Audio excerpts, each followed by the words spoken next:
like a panther. This is where the fun begins. Dark side of the Force is a pathway to many abilities some consider to be unnatural.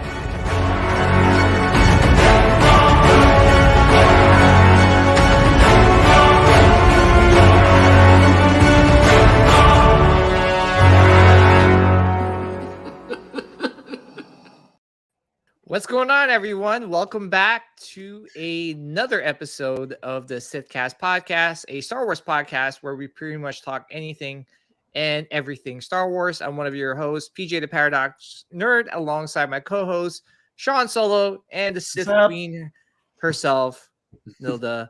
And we got two special guests tonight. Obviously we got a returning guest, David Boudreau. David? Yes. Thank you for coming on. And we have a special guest spotlight on.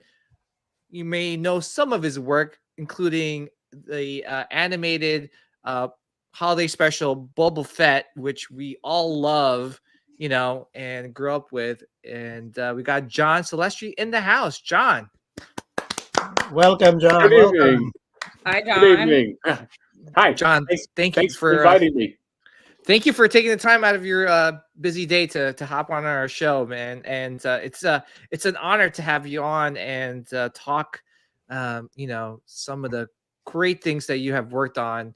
Many people, know you for your for the holiday special Boba Fett, but also for other things that you worked on, the Care Bears movie, He-Man, She-Ra.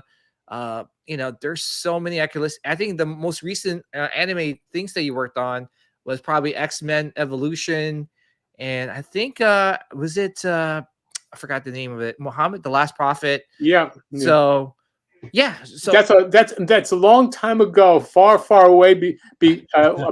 Just at the dawn of computer generated imagery that took over. It's when basically that's when HAL took over. Oh, Hal, Hal, yes. Oh my gosh. Well, Hal is evolving, Yeah. It's crazy how fast it's evolving now. And but we all here on not only Sethcast, but I'm sure on the chat as well. We appreciate the work that you have done, especially the holiday special, which we will kind of dive into it. So how did you get to work on the holiday special? Like, did George come to you and decides like, hey, we need to, with this holiday special that we're gonna air on TV, we're gonna add some animated things to it. Like, how did that all come to fruition? The short answer is that he saw A Cosmic Christmas that Novana did, and Gotcha. we had the three wise spacemen that were looking for the star, and they landed on Earth, and so therefore, and the way we did, one of the things we did was how they moved, which was cross dissolves. So they were not just cell animation; they were just cross dissolving from one pose to another, but in a rhythm manner. It was in a different way. So anyway, he saw what we did. And he didn't want to have Hollywood studio handle his animation. He wanted something that had a different feel, so Michael Hirsch was responsible for getting the job, because at the time the only thing that Novat had done was A Cosmic Christmas, and they were showing it. Michael was showing the screening to. Not Netflix. What was that? We were the arm of we were doing. What was it? A syndication. This is you could do a syndicated show. Okay. And so anyway, Lucas saw what we did, and he said that he would prefer a small studio that was starting out but had guts to it, and A Cosmic Christmas is very European in feel.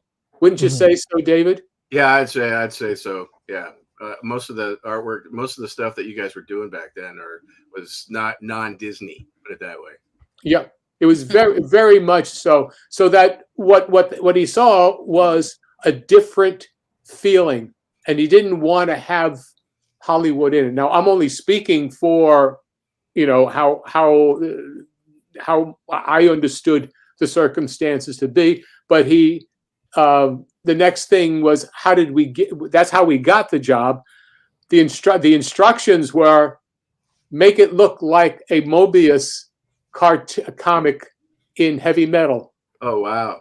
Wow. Of the heavy metal of 1974, 75. Yeah.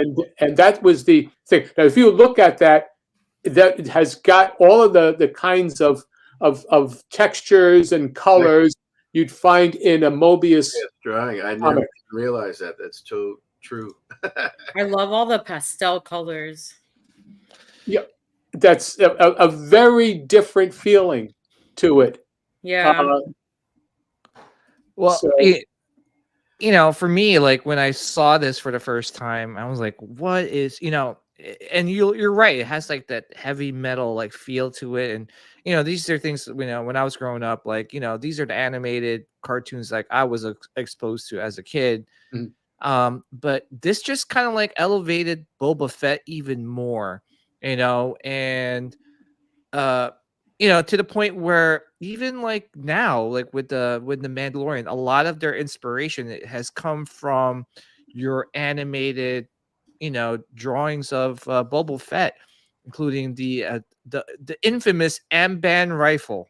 I when I saw the Mandalorian rock that rifle, I was like, wait a minute. That looks so familiar. And I'm like, that's from the holiday special. And that is crazy that Jon Favreau took, something that he probably grew up with and added to the show, which that rifle itself is probably one of the most badass rifles in all of Star Wars. So Yeah. yeah. I have the what is it? I have the Nerf gun edition of that. Yeah. That's the one that I painted like the pastel pink colors. Mhm. Now, Yeah. this was the first appearance of Boba Fett. So I couldn't remember, was like this the actual first appearance on TV? Because I know they actually had the costume and they marched him in parades. Was this prior to that? Or Well, was that after? we were here's where it becomes a different.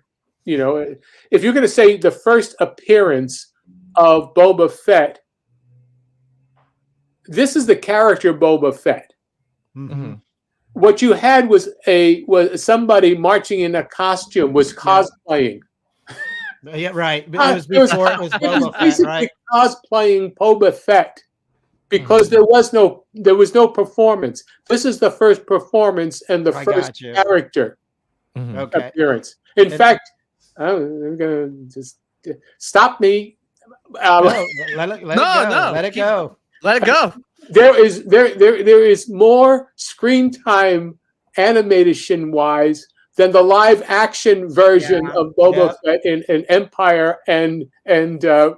Return of the Jedi. That's true. And this Boba Fett gets to actually talk more, and we get to actually see Yeah. a character come out of him. Yeah. And Right. The reason I asked that question was because I was curious if like you created like kind of the look, or did you have something that you could model it off of? And I wasn't sure about the time frame.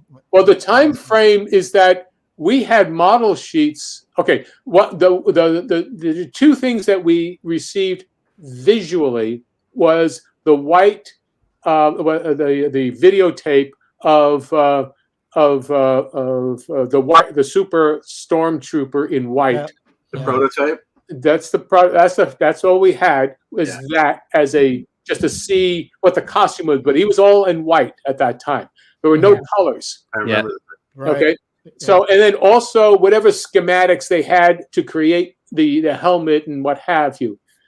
And then what did was the models were created and developed, in a very flat way of doing it, and to get a front and in the book that I've got, we have all the model sheets, and Frank Nissen was the design department, so he drew up the initial model sheets.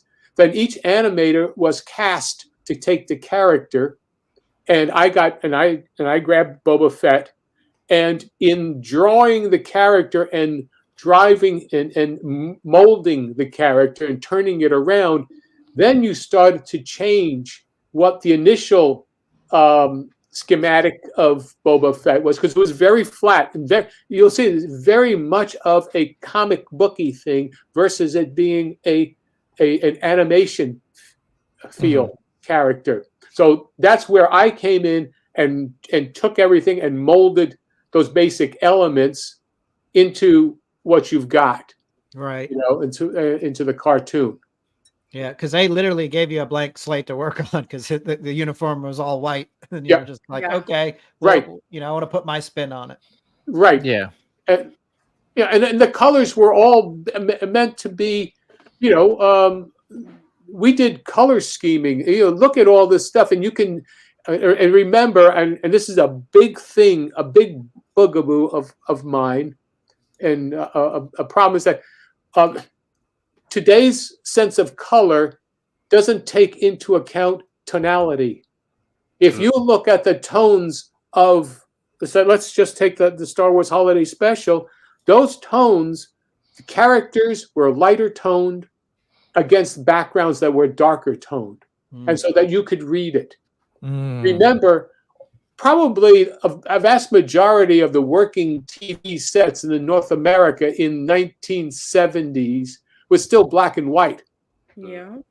So therefore, they had to read, and especially on maybe a 13-inch screen or a 12-inch screen. If you remember, a 19-inch screen was really big. Oh yeah. So when this came out in 1978, 45 years ago next week, this had to read from 6 feet across the room in a 13-inch monitor. Yeah. Yeah. Well, see, for me, I was born in 1980, and I had everything mixed around. Like, I watched the movies first, Right. like all 3 movies, got to know Boba Fett through there, and then got the holiday special. So it's cool that everyone's kind of like experiencing Boba Fett in different generations, right? So now the newer generation is probably experiencing the Mandalorian also, right, and then watching this, and they're like, wait a minute, that is so similar to the Mandalorian with the rifle, the colors, the different types of colors. Because Boba Fett was all green in the most part. You added like a light bluish color to the helmet, a green, like a yellowish, greenish, chest plate. So it's cool. Let's just say it's just it's different ahead of it, ahead of the game. Especially now with like I said, the Mandalorian season 3, where now they're adding different colors to their Mandalorians, right? Yeah, I know that it's like a different helmet, different chest plate color, and but it basically what they're doing is they're fitting up the various variations of it.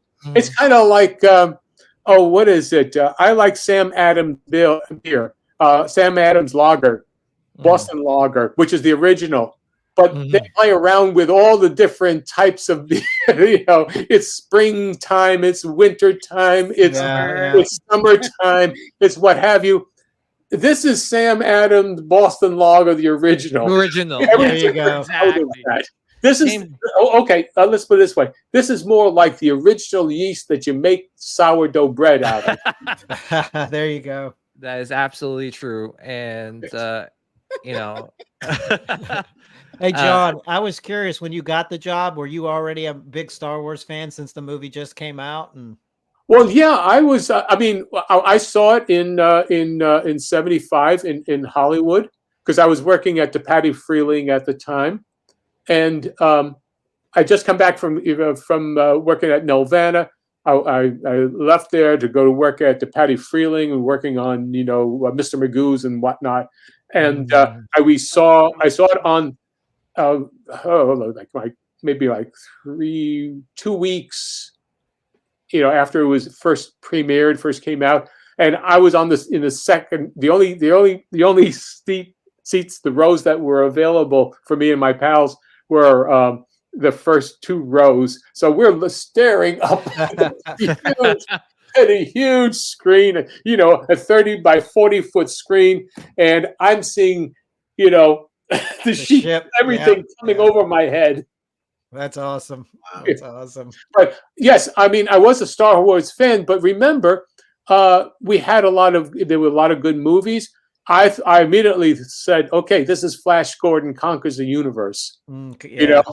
That's the first thing, and I knew that. And you hear the thumb, the Star Wars march, and I'm thinking, okay, that's Franz Liszt, Flash Gordon.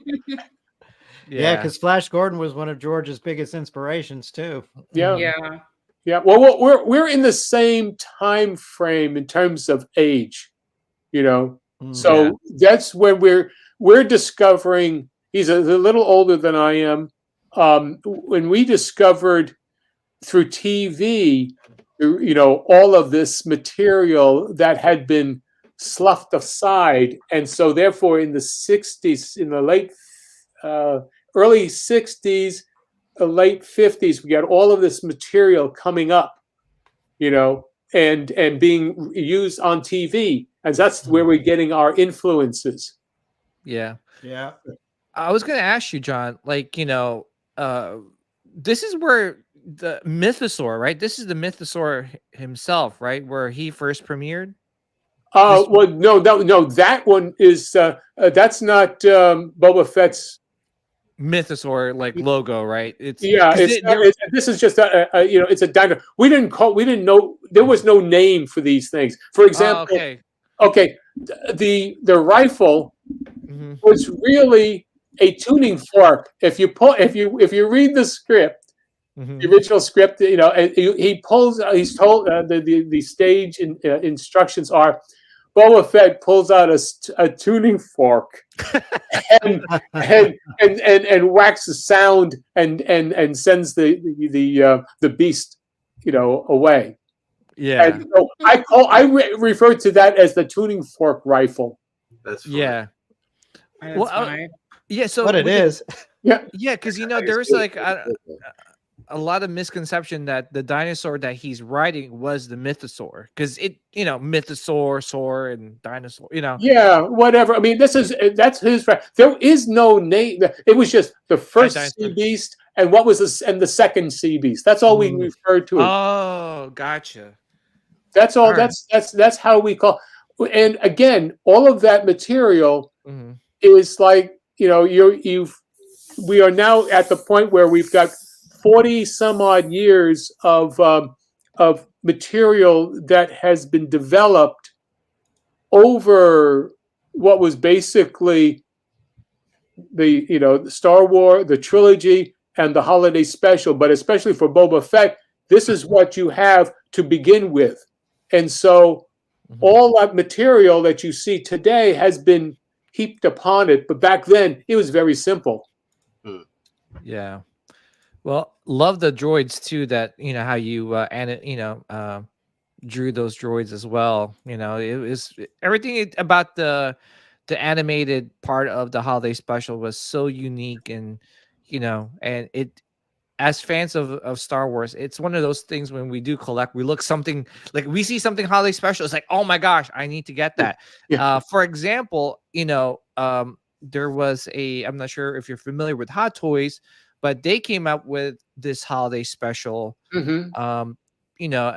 inspired from your version of the Boba Fett, or the original version of Boba Fett. And now this thing is worth a pretty penny. It's like close to $1,000. I've not seen those. I have not seen any of those particularly. The only thing I saw, I've seen a large mannequin Mhm. of Boba, and but that's all. I haven't seen. This is all, yeah, movable. And how tall is that? How big is it? It's about 12 inches. So, Yeah, they have this. They have the Black Series version, and mhm. then I think like 2 years ago I picked up the Funko version of this as well. Yeah. So they have like 3 different variants of this. Right. Well, Yeah. what's I'm sorry, what's really interesting that remember in 1977, 78, the most the movable thing was Gumby. Oh yeah. Oh, I had Yep. a Gumby. Yeah. I had a Oh, Gumby yeah. actually. I had a, g- I have, I, s- I think I still have a Yeah. Gumby toy. Yeah. Oh, Gumby. My goodness. I love that toy. Oh yeah, Um, that's right. Gentle Giant did do an animate statue yeah. for the holiday special as well. Yeah, it was. I signed one of them in Toronto this past summer, Oh, and that's so cool. yeah, it's just one of those. It was a nice thing. On the rock that he's standing on. Yeah. Yeah. So, but yeah, no, I hadn't seen. I mean, that was the first time I actually saw one physically. But I'm not familiar of those others. So they don't. Let's put it this way: it's been a long time ago, and no Mhm. one, called me up and told me about it. Yeah. Right. Well, Yeah. well, let's just say that, like, the main point that I was coming across is that Yeah. your holiday special Boba Fett is so loved, and the design of it is so unique and so memorable that, like, a lot of collectors, Star Wars fans and collectors, are out there looking for something that's, that is a holiday special just Mhm. because it's special. Yeah. So, Yeah. but yeah, so can you tell us, like, how you came up with, like, how you were gonna draw Boba Fett at the time? Like, I know you had some inspiration from the prototype, or the cosplay, but were you like, you know what, I'm gonna change some certain things here and there, and Really no. Once the model sheets were done, as long Mhm. I mean, because Lucas had to give permission to do that. Yes. Okay, and the so the situation is that as long as I stayed in the realm of that that design, and I draw more in the old Disney style of molding. Like Mhm. I look at the drawings as moving, molding the characters as it's moving about, and so Mhm. I'll try and give some sort of three dimensionality and depth to the character. So that's what you get out of that, and so that's what you're feeling. Um, um, so as long as I stayed within the model sheet and Mhm. the stories, the posing,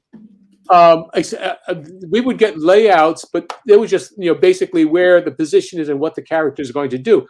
I had some, I had no problems once I spoke with Clive and we talked over. I'd pick up scenes from him, and I would we talk over what Boba Fett's going to do in the scene.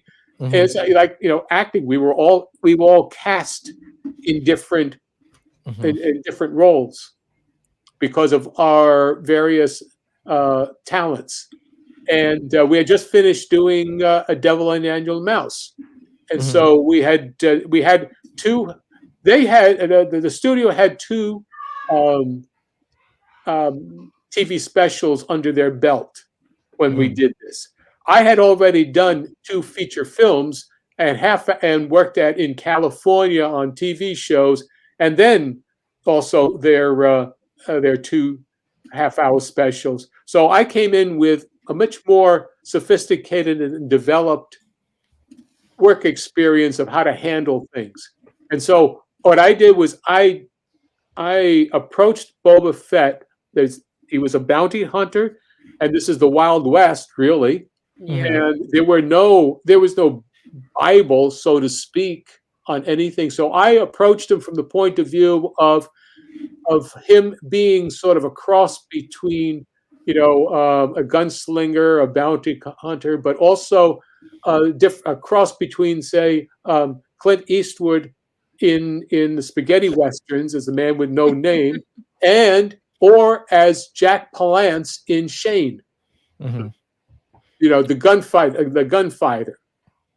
And Yeah. so that's how I approached it and tried to give a sense of when he's posed, he's giving an attitude, not just standing. Yeah, just brings them to life too. Yeah. Yeah, and it's cool to see, obviously animation has evolved, throughout the years, and David, he's worked on quite a few things as well. So it's cool to see. I mean, Dave, what's your thoughts on like, how things were done, back in the day to Compared to now, now. like, yeah. I don't know. Actually, I miss the old school. Mhm. As far as like, I mean, back then there were so many different types of. I mean, we had Hanna-Barbera, we had Deke, we had Filmation, we had Disney, Bluth. So many different studios. Like, did I mention Hanna-Barbera? Yeah. It's like so many different styles, and I really miss 2D animation. I mean, I did it right up until 2004. Mhm. Before the whole industry went digital, and DreamWorks. I was at DreamWorks at the time, and I didn't care for the digital, clicking the mouse and doing the 3D stuff. Yeah. It was a different type of, like, I'm used to like timing charts, like you just saw there, and Mhm. like old school, and I just didn't gravitate towards it. So the last picture I worked on at DreamWorks was Sinbad, and then I left and went and worked on like Curious George and Eight Crazy Nights with Adam Sandler, and Oh, wow. it's so yeah. I much prefer. I think there might be a little bit of a comeback coming back now that we've. Yeah, that's why I kind of brought it up, because I I think think what people are tired of seeing, like, you can't really. There's no differentiation between Mhm. like Disney or Pixar or DreamWorks. Like it Yeah, all. because they're trying to make everything look very cartoonish. Yeah, it just looks all the same. Like, and like Yeah. people don't like what studio is that? And I'm like, I don't Yeah. even know half the time now. I Yeah, mean, because when Hanna-Barbera would do it, you would know that's Hanna-Barbera. They yeah, just you would they had Yeah. a look about them, a style. exactly. Chuck Jones. Yeah. I worked briefly for him back in the early 90s, Mhm. and like even Warner Brothers has a different style of look, and Yeah. Mhm. I think with Spider-Verse and all that, like the mixed medium that's sort of hand drawn with a mix of 3D, I think it's slowly kind of creeping back. But I mean, now with the software that like TV Paint and most of the software now, like I still work on a digital thing, a digital canvas now. I didn't make the transition until 2009, and Yeah. I was like the Right. last rung of the like I just didn't want to have anything to do with digital. I still wanted to draw everything hand drawn, and Yeah. but then I was forced to basically either you want to stay in the business and work, or work digitally, or hack it out with the old school traditional. I And, know. Uh, I may the- sound a uh, little ignorant by like asking this question because I don't really know that much about animation, but would you say that by switching over to digital and not hand drawing anymore, it's kind of like cut your time and able to do things a little bit well, faster? I still draw. Okay. It's digitally. It's just drawing digitally. I just draw with pixels, not with graphite. Yeah. Okay. So it's so that in that respect, I still enjoy. Like I don't mind painting or drawing digitally now. I've kind of crossed over and did the evil deed, and but it's still, I still prefer hand drawn stuff. Yeah. Yeah. I love looking at all of John's work here. I mean, it Yeah. brings me back to when I was I think 9 I was born in '69, so I'm 54 now. So like growing, like I loved this style of animation. So when we were talking before the show, when he was listing of all the things that he worked on, I was like, oh, that's my childhood. And then, and of course, I was right at that age where I was getting out of Disney, and I loved all, like I'm Canadian as well, so I loved seeing all the stuff that he, like Devil and Daniel Mouse. Just I'm like, I haven't heard that in years, and all the stuff that was it was more, it wasn't so kid, like it wasn't like the stuff that they were doing at Nelvana was a little bit more teenage. And I loved like Rock and Rule. Like was one of my favorites because it was so non-Disney, but it was but it was beautifully animated and it had a great story. It had like it was still like it was like it had an edge because like there was Disney musicals, but Rock and Rule had like Iggy Pop and Deborah Harry, Earth, Wind and Fire, Lou Reed. Cheap Trick. Yeah. You know, it was. We were the rock. Let's put it. Rock and Rule is the Rocky Horror Picture Show of animation. Yep. That's so this is where I show my age. This is a movie or a show?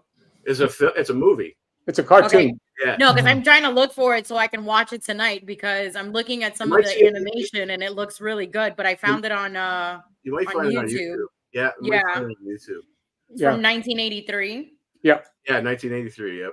Okay. Yeah. That will be my homework tonight. That I'll be watching it. I think I was in grade 10 I was in grade 10 when that movie came on. It was on CBC, I believe. Yeah, it was a CBC show. Yes. Yeah. And we did things then that you can't do today. No, you can't. You can't. I mean, and that was for adults. It was fine. I mean, when Mock is smoking the biggest joint you've ever seen, Yeah. I mean, it is. It is on the edge. It's really. Yes, it is. Oh, it's beautiful. I mean, it is every teenager's garage band. Yeah. Mm-hmm. It's such a great story. I love this movie. Yeah, I remember this movie as well because I was just like this is something so different, it's so beautifully animated. Yeah. Okay. I'm definitely I like what I see, so I'm definitely gonna watch it tonight. Rock and Rule. I mean, that's what will the signal be? That's Sing it, David. There you go. Rise to see me. Yeah. Oh, Deborah Harry, actually, changed the words, but she re-recorded it in one of her albums. Yeah. Oh, no way. Yeah. Oh, wow. Yeah. So, yeah. Oh, Nilda, you'll see if you're going to see Rock and Rule. Make note of the secondary characters like Quad Hole, the police chief, and Mylar, the club owner, and Cindy Schlepper, the gal on roller skates. Yes. Okay. Those are my three characters. Oh, awesome. Oh, cool. Okay. Yeah, no, I found it. It's on some website called tellyourfriendsgames.com. Okay. So they have it on here. So I'm gonna try to stream it from my laptop to my TV in my room. So then tonight before I go to sleep, I'm gonna watch it. It says it's only an hour and 18 minutes long. Oh. Well, that's 78 minutes. Yeah, that's just at feature length time. Yeah. Okay. Yeah, I'll send photos. Yeah. And the thing too is that obviously, there's so many different evolution with the when animation from the 70s to the 80s. What was your favorite part of or favorite decade of animating? Because I know you went on to do some X-Men things, but what was your favorite and most enjoyable? Was Star Wars one of them, or was it other things? Would you say the most exciting and the most creative? I'll have to say is the early part, from 77 to 83, because that was before animation became cool. Yeah. And it was very much of an underground kind of thing. Mm. I don't know what Nelvana was when you were there, but for us, the average age when I was there was maybe about 25, 26 years old. You know? Working there? Yes. Yeah. I started there when I was 20. I would have been 21, I think. Okay. Right there. So yeah, there was, but I mean, I was like brought on. Most of the people that were still there were people that you still probably worked with, right? Right. So, Now, well, I'm talking about everybody was about the average age. Like the oldest one when I was there was it was Clive, who's about 5 or 6 years older than I am. Mm-hmm. The owners were about 3 to 4 years older than me. I was there. I got there. I was 27. So when I was doing Boba Fett, I was 28 Oh wow. when I did that. So, but we were all very young yeah. doing this work, and we were all really flying by the seat of our pants and doing the best work that we could do, and none of it was with pencil tests. None of this. I never saw a pencil test. Really? I didn't Yeah. know that. I've no. I mean, basically, it was like, okay, here's your sheets, your exposure sheets, and here's everything, and there's the timing, and so we did all that, and if I got anything, I don't remember having to make a change on anything. Wow. Oh, that's good. Was That's some of this awesome. Really good. was this some of this you did all the key animation in house, yeah? Yes, yeah, everything was done in house. So everything was done in house, okay.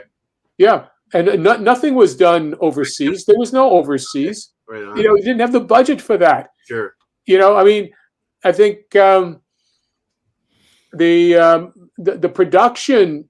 My memory of the production was the animation had maybe about 6 to 7 weeks on it itself, for the 9 minutes. Wow. Oh wow. And so Larry was Larry Jacobs was one of my assistants. Wow. On this. Yeah. Little Larry. Yeah. So PJ, one of the things that you're asking is the differences is that you could experiment then. Mm-hmm. It was expected that you experiment, and it was expected that you brought your own style to the piece. Yeah, that's true. That's what Nelvana was all about. If you look at that stuff, nobody animated the same way back then because we were all different actors. Yeah. We were all different artists, coming together. We had to draw stuff, but we were still, you could tell one person's work from another. Today, with motion capture, you can't because it doesn't matter. You have Tom Hanks doing all the roles. Yeah. We're just a cog in the machine now. Yeah. And it's we need to kind of like, for me, like I grew up with this stuff, like I said, I grew up in the 80s, and to me 80s was such a unique decade with the music and the movies and the scripts, the cartoons, but just everything there was brought out of your own imagination now, right? And especially like with the cartoons and the animation, it was just so unique, and I wish they would bring those animation style back. Yeah, but you got to remember that the people who were doing the work in the 80s, okay, and then flexed out into the 90s, were all from the same generational pool that started in the mid 70s when there hadn't been any new talent coming into the business for 20 years. Yeah. Oh wow. Yeah. When I got in, it's 1974, 75. There hadn't been any new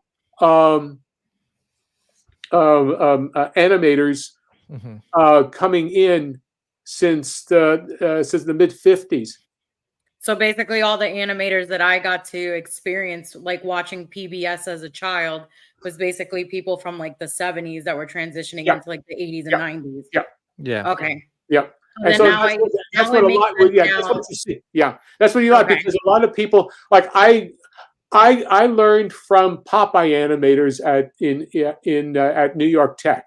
They were doing Tubby the Tuba, which was using that show, that feature film, to study. The school had a program where Ed Catmull, who became Industrial Light and Magic, where he did Photoshop and caps and all that, that he was on one side of the campus studying what we were doing, to figure out what motion, how to make, what was necessary for a computer to be able to do to replace humans.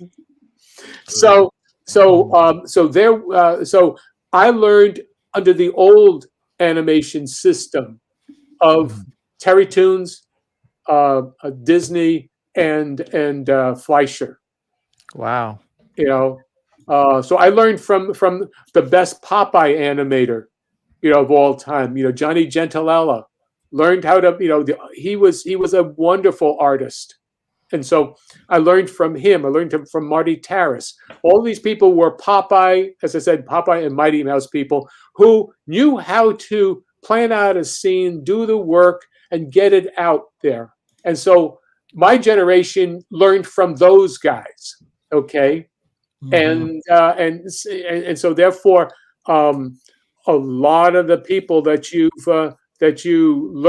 see, as you grew up, were have been taught by that. There is no system like that. Yeah. You can't. No one is told, take this scene from beginning to end, and time it, do it out of your own head. All of our stuff mostly was done out of our own head. Which is Yeah. which is, for me, that's why, like, I think the imagination back in the 70s and the 80s was so huge, because there was no exposure to iPads or YouTube or anything. You were like, well, how would this scene play out? And then you would have to use your noggin and just use your imagination and just try to, like, think of, like, okay, how's Boba Fett gonna look? How's Darth Vader gonna look as an anime? There wasn't like, oh wait, let me check YouTube. Maybe I'll tweak some things there and there. It was just like, oh, out of my own head. And I think that's why, we need to bring that type of imagination and animation back in modern times, just because it's just so unique. And I think a lot of people are kind of getting sick and tired of the same old things over and over again. Well, we live in a reused, repurposed, reworked, and just rebooted, for no particular reason, Exactly. world. Yes. Oh, yeah. I agree. I mean, I could name you all these movies in the 80s that I grew up with. Maybe I'm just the old man, like, get off my lawn type of person, but I was like Predator, Alien, like, all these like sitcom movies, and it was Back to the Future. Like, who thinks of this stuff? More And originality big- back then. it was Well, more big imaginations. A lot of it was all pioneers, like yeah. John, And then, like John was saying, like a lot of the old, like say all the old Disney animators were in their 70s at that point, and Disney was going on a downcline, Right. and there was other smaller commercial houses and doing like, but it was a generation that I loved growing up in and being inspired by, and like John, all of John's colleagues from Nelvana were my mentors, and and it was, I just loved it. I mean, I remember seeing, like, going back to Rock and Rule and then having to work at Nelvana and knowing that some of my teachers from Sheridan worked on it. I was like absolutely thrilled. And it gave me that connection to the actually an introduction to the industry. And so back then, like when in John's era, everybody, like even ILM, They were, I mean, they were the pioneers of the industry, and course. and animation was being rebooted too, because Disney didn't get going on the upswing until I started back in college in '87. And by the time I graduated, they had Little Mermaid, and they had all the cookie cutter type of movies that were coming out, and they followed a blueprint, and with Little Mermaid, Beauty and the Beast, and so forth. But Yeah, that's what I love about John's, like all the stuff that John worked on.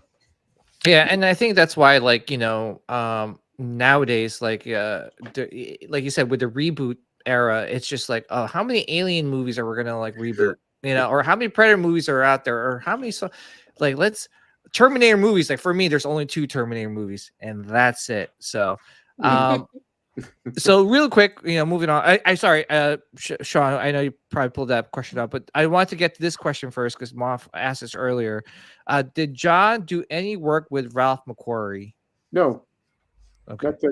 Not that I know of. Okay. What was the question, Sean? I think you pulled it up.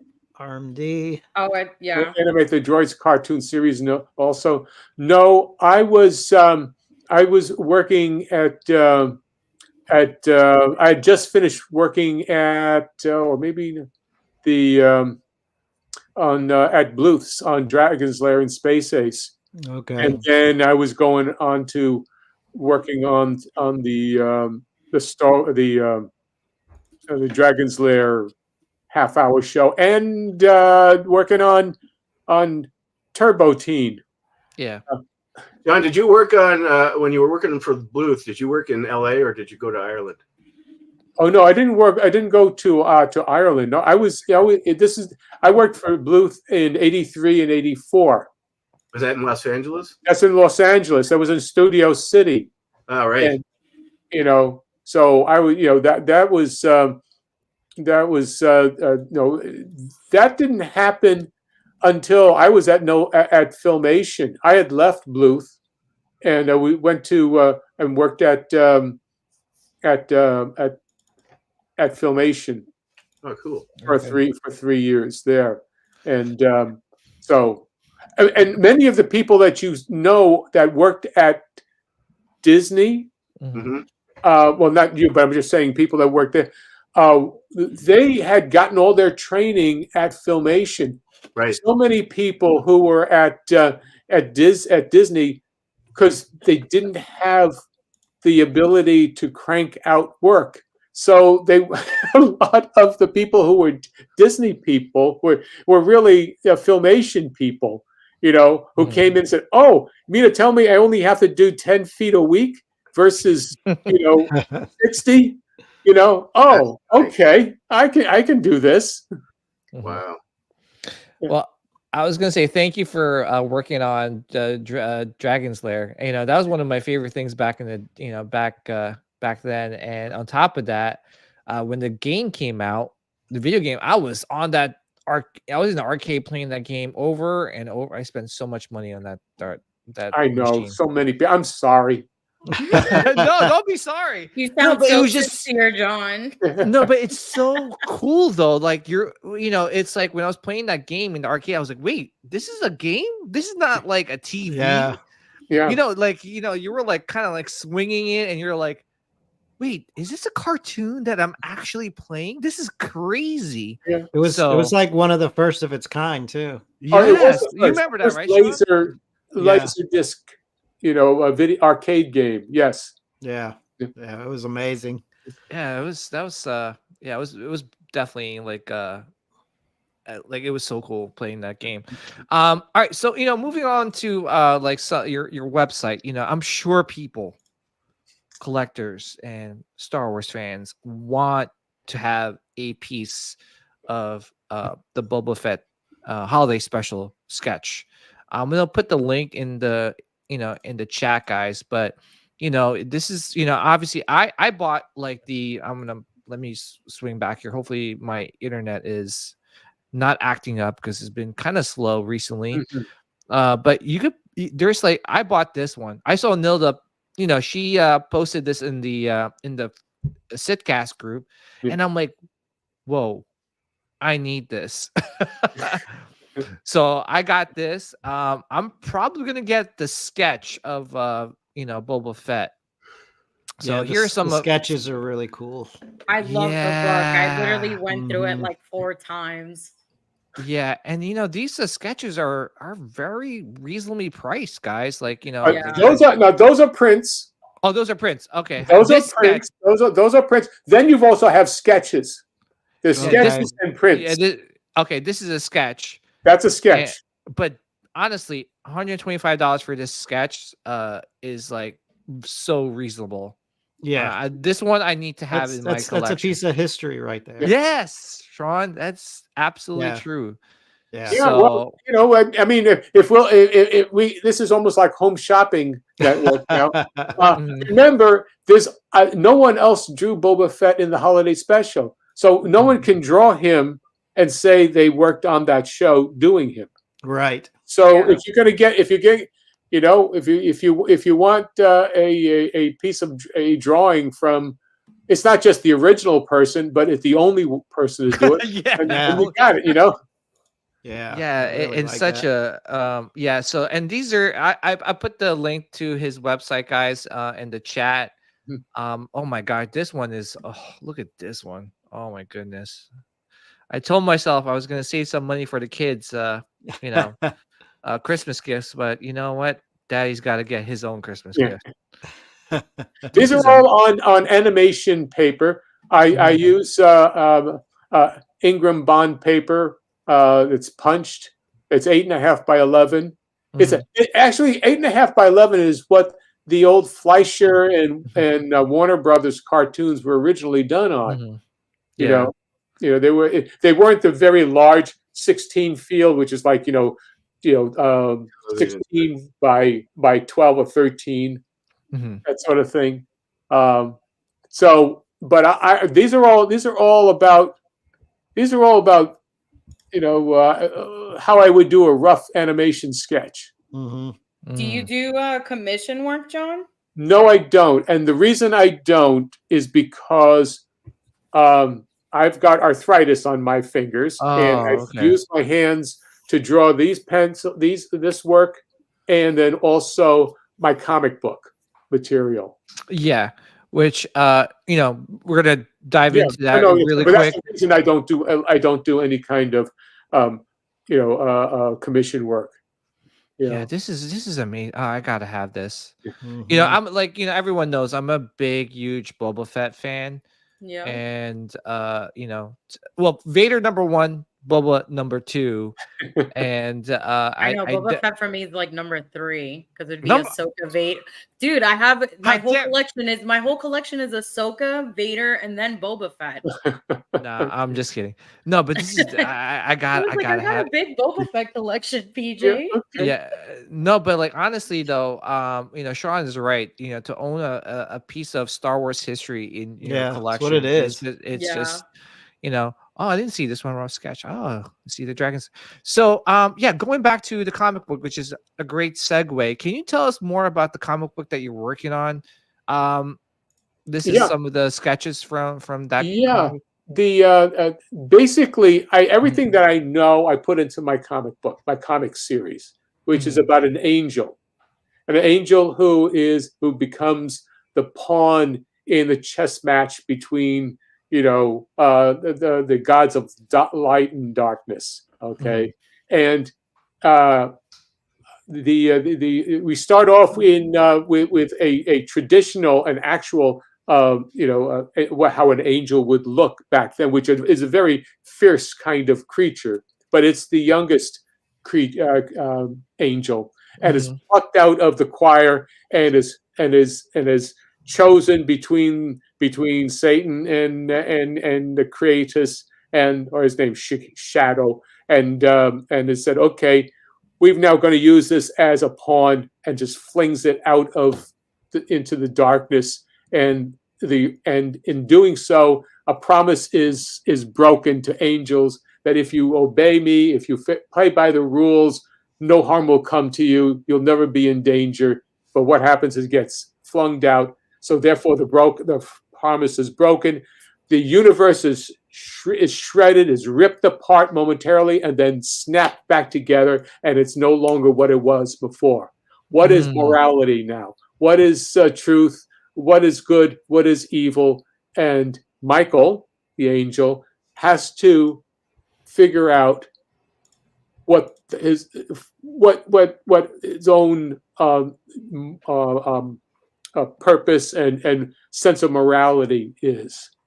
And so therefore I draw in it's sort of like an underground comic in the style of the old head comics of the 60s, like R. Crumb or the Fabulous Furry Freak Brothers. This is how I draw naturally. So this is just a couple of samples. Like, that's what I'm doing is I've got 2 books that I've already published. There's about 100 pages worth of story that they've done. But from this point on, it'll start off as a web comic. Okay. And I'll do maybe a page a week or maybe 2 pages a week of this. I'll release it. And then I will then, once the story is done with that in terms of that chapter, that episode is, I will then pull it down and then publish it as a trade paperback.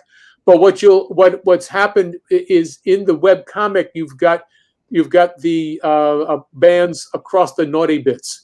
Anything because I want to make sure that it's safe for for work. But I'm going to draw the way it should be. I mean, Michael is both male and female. Oh, okay. Because when Michael lands on Earth and is consumed and changed in fire, becomes there's a birthing sequence where Michael becomes both male and female, and then has to get out of that huge crater. So there is a whole metaphor going on where Michael has to get out of there or die. So wow. Okay. Yeah. And so that's very interesting. Yeah, Michael has got semi-angelic powers. I mean, he doesn't have a flaming sword for a fist anymore. It has a middle finger that's flaming. I mean, that's that is cool. There's that. I wish I had wings. Wings on both. Has wings on the shoulders and on the legs, on the ankles. So they've got 6 wings, which is what this particular angel would have.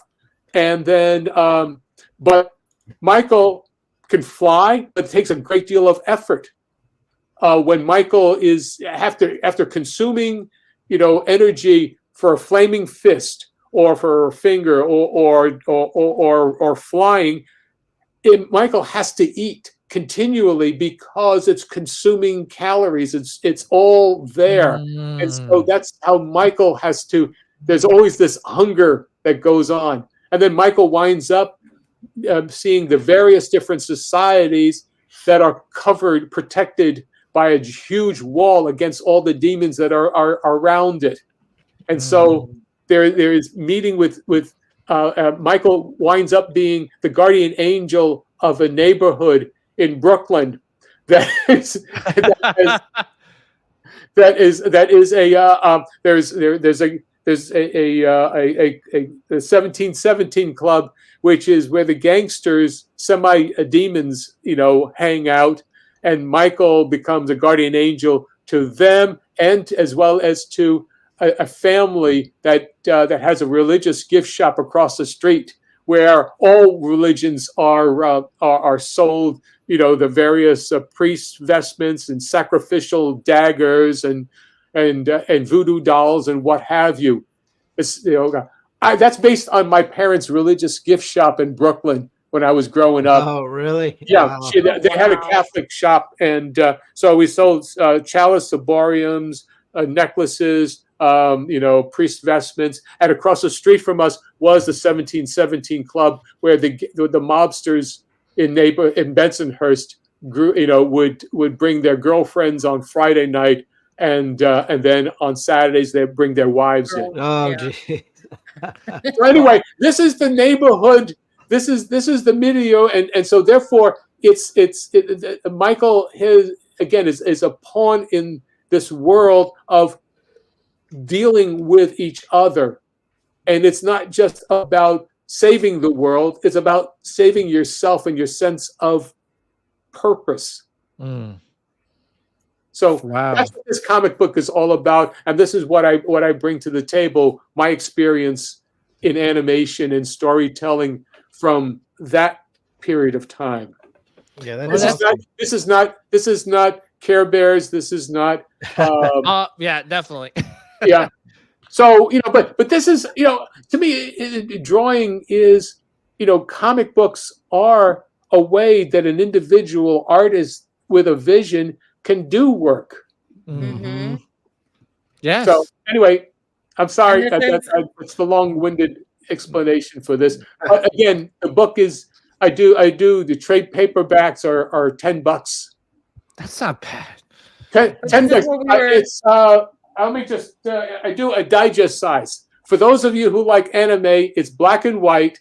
It's a 64-page trade paperback, but it's 8.5 by 5.5.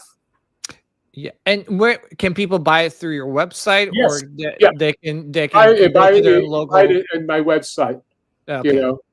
And when's the release date of the whole? I know you're doing the web series on your webpage. When I've got one book already out there. The first book is out there. For those who can't afford to do stuff, then I've got PDFs of it. Yeah, but I mean, $10. That's that's what I'm saying. It's 10. a cup of coffee It's like that one there. You can see that one. Just scroll back down a little. There you go. There it is. Okay, it is right there. That's Michael, and so that's the first book, and then again, as soon as I fulfill the Kickstarter it was just coming to an end, I'll bring that. By towards the end of this year, I'll be able to get books out to my supporters first for supporting me, and then this will go up. But at the same time, I will start the web comic, to wet get the palate. and people could start writing. You can write, you pick up the story, and then you can get the other two books and follow up on them. It's kind of like doing a newspaper. Remember, an old style newspaper, you didn't know what was going on until you could gather the book. A reprint. Yeah. You come in and say, "Well, what's this all about? It looks interesting." Okay, it's like that. I'm bringing that kind of sense of how to tell a story and engage you.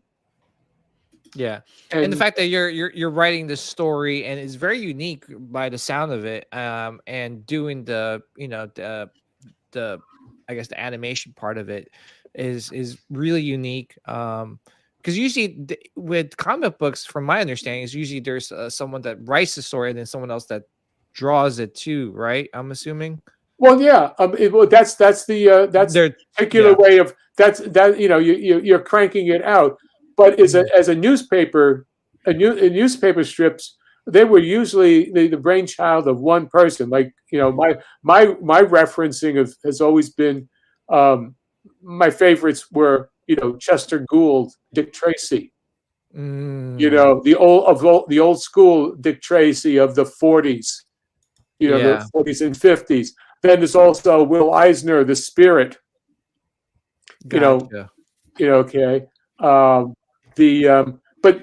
again, those people would do it all themselves in the beginning. So yeah.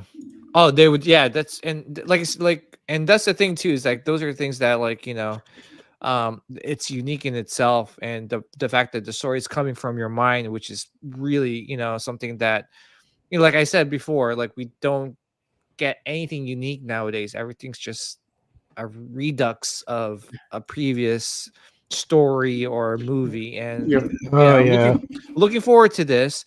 And I do want to mention to everybody, please check out John's website if you are interested in picking up his comic book. It's available now for $10. which is Yeah, you can't really, beat that. Yeah. No, Can't- can't beat that at you all. really can't beat that. And the Boba Fett book is 35.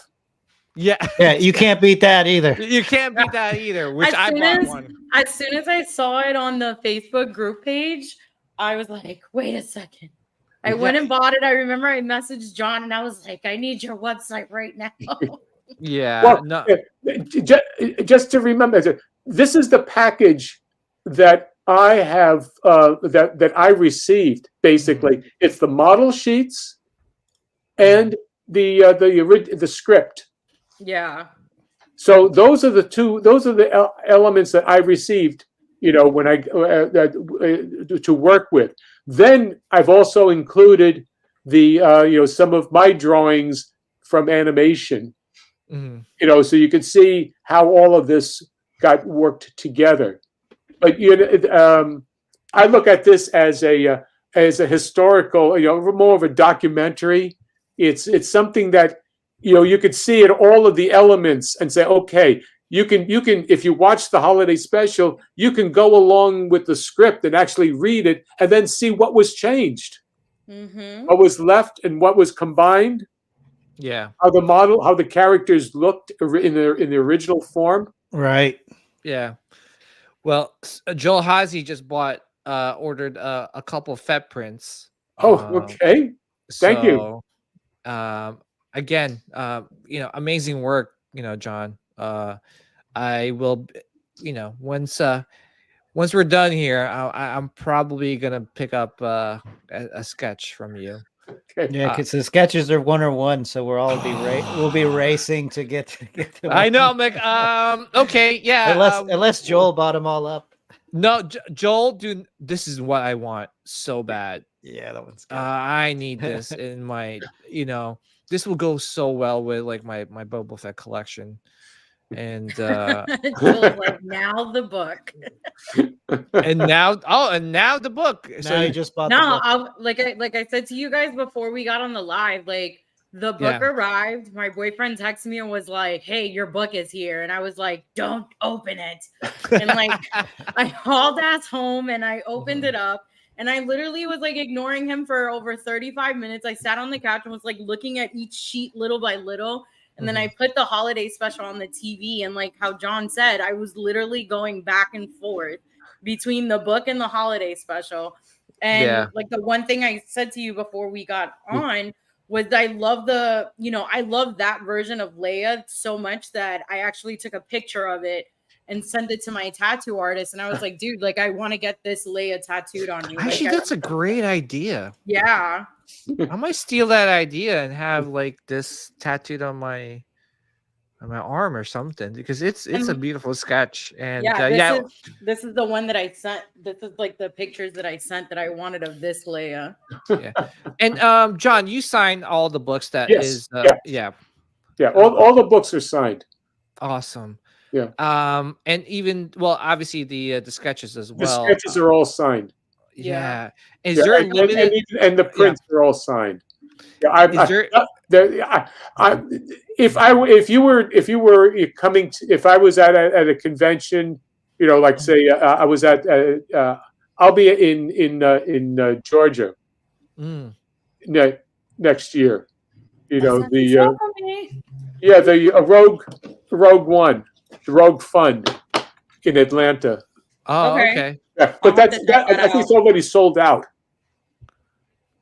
I'm sorry. It's the first time they're doing this. It's May 3rd to May 5th. So I'll look it up. So they've done that, but I don't know if there's talks about me being down in Tennessee. Oh wow. ICC What? for the Imperial Commissary. Yeah, I think they're talking about. I mean, if I get officially invited and they pay for all my stuff there, then I'm good. Yeah. But I'll be there. I'll be there. Yeah. So we'll see. There's plenty of time between now and then. Yeah. So anyway, if I would sign, I'd sign stuff. People come to me with their toys and whatnot. I say, okay, here you go, $25 and for that, and so on and so forth. But for this, I'm signing everything because it's coming out of my place, and Yeah. there's no extra charge on the autographs for that. Nice.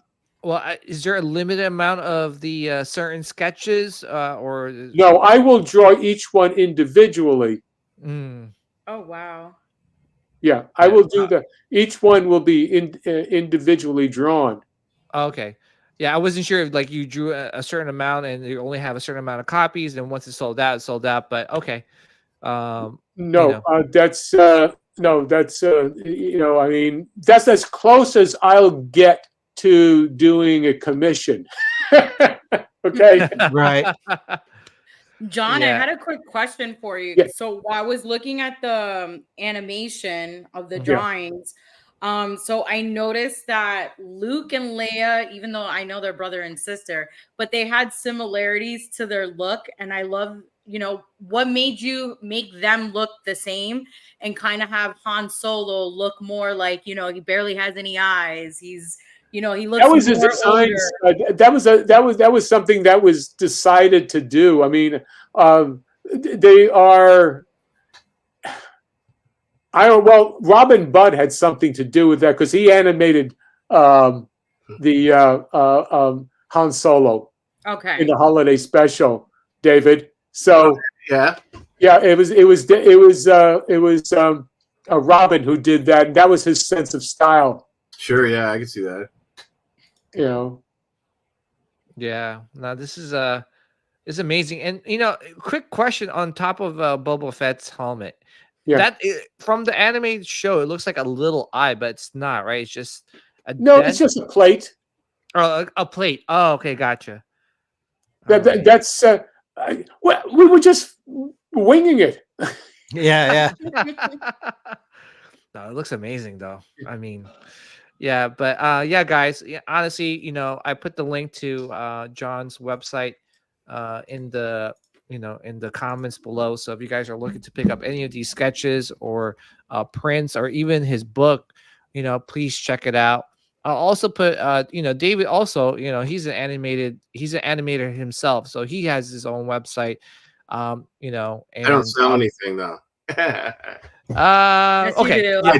I do, but Yes, you do. You have to message just you can message me directly if you want any prints of anything that I have there. Yeah. I do a mixed bag of Star Wars to caricature to original drawings that I have from some of the features that I worked on, but you can just go to my website and email me directly through the website. So okay. Nice. Yeah. Nice. Yeah, so before we log out, I just want to say, John, thank you Yes. for making me love Boba Fett even more. And mind you, like I said, like I watched the movies first and then the holiday special. Mhm. I know. Wait, Sean and David, when did you guys watch the holiday special and Nilda? I watched it in 1978 when it came on the air, and I was like a little heroin addict at the age of At the age of what, 9? Yeah, I was 8 or 9. Yeah, I was 8, just turning 9. I was probably 9 at that point. Yeah. Okay.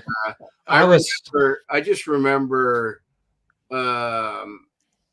like I would just. I mean, I grew up on Star Wars, and that's why I'm in the industry now. Is because of that movie. Yeah, I was 5, so I'm pretty sure I saw it when it originally aired. It was just that was so long ago. So it was like, Yeah, I know. and of course I you always go back and watch it. Yeah. For me, it was I watched Star Wars first. Like I watched New Hope. And then I remember I got really big into the Ewoks. So I was watching all the Ewoks cartoons. And then my mom said to me, you know what? I'll have you watch this. And then I started watching the holiday special. Did you watch it all the way through, or did you kind of fall asleep, wake up in the middle, and No, I watched it. No, I watched it all the way through. Like, when I was, I watched the first time I ever saw Star Wars, I was 7 years old, and my mother got me hooked on it. And she's quite to be the blame as to why I'm, such a big Star Wars fan. But that type of stuff, most of the guys here know. the English language wasn't my first language. I spoke Spanish. So to transition from only speaking Spanish to English, I watched a lot of like Star Wars films and a lot of PBS cartoons to be able to learn how to speak English. And, most of the time, some of the cartoons that I watch, like the Ewok special, and just watching, the Star Wars holiday special, it means a lot to me because of the fact that it helped me learn how to speak English. My dad was the same way. He spoke French, and I think he learned how to speak English through reading comic books. Yeah, because I grew up predominantly in a very strict, Catholic Hispanic home, and my grandparents were from Cuba, and they didn't want to speak any English whatsoever in the house. And I only went to Catholic Spanish schools, and they did not speak English there either. So when my grandmother had passed away, my mother was like, okay, well, we need to put her in public school, but she needs to learn how to speak English. So, my mom was having me watch a lot of like English cartoon shows as opposed to watching, like little telenovelas that I used to watch with my grandmother. So that's how I was learning how to speak English. And, Star Wars, I watched a lot of it. And then that's how I learned, even though my English sometimes, my Spanish will kick in, but that's what helped me, advance to be able to speak in English. Yeah. Did you pick up a lot of Wookiee mannerisms or no, not Wookiees, but like I don't know why, as a kid, like for some reason I just loved the Ewoks, and I don't have my collection with me. It's packed up right now because I just moved. But I was very fascinated with the little Ewok creatures. I still have my old school phone and, the original VHS tape that my mother bought me from the cartoons. So, I mostly was more towards the Ewoks, and that's, like I said, it helped me, to speak English. Well, for me, watching the holiday special, the animated part was probably my favorite part. Yeah, it was. It was. I'm being honest here, and no offense to anybody that liked anything outside the animation part. It's just that I couldn't get past the fact that this was I forgot who. It's just it was just so creepy. It was just so creepy. A lot of like things back then in terms of like not the animated part, but like a lot of like the puppeteering part like used to scare me as a kid. Fraggle Rock like scarred me for life. Let's just put it that way. Yeah, because the Fraggle used to eat the big giant used to eat the Fraggles, and I guess by that. Jim Henson had a segment in the first year of Saturday Night Live where he had this 2 to 5 minutes of monster stuff. Yeah, I remember that. Yeah. So, but yeah, John, this was like an honor and a pleasure to have you on the show. Yes, thank you for coming on. Thank you. Seriously, you do amazing work. We appreciate it all. A lot of your work is very nostalgic, including not only with the Star Wars animated holiday special, but just other things like Dragon's Lair, the Care Bears movie. I mean, come on, the Care Bears movie you worked on. That's and I think both of you, David too. So you worked on a lot of like, Disney movies as well. It was very nostalgic and brings back great memories. So your works are very much appreciated. I kind of what I said earlier was that I wish they would bring some of that back in today's modern. Oh yeah. You can only cross your fingers, but we're now getting into the tsunami of the AI stuff. So even the stuff, I just had lunch with my friend Greg today, and we worked together at DreamWorks, and we're reminiscing about back in the days in the 90s. And animation was a huge boom.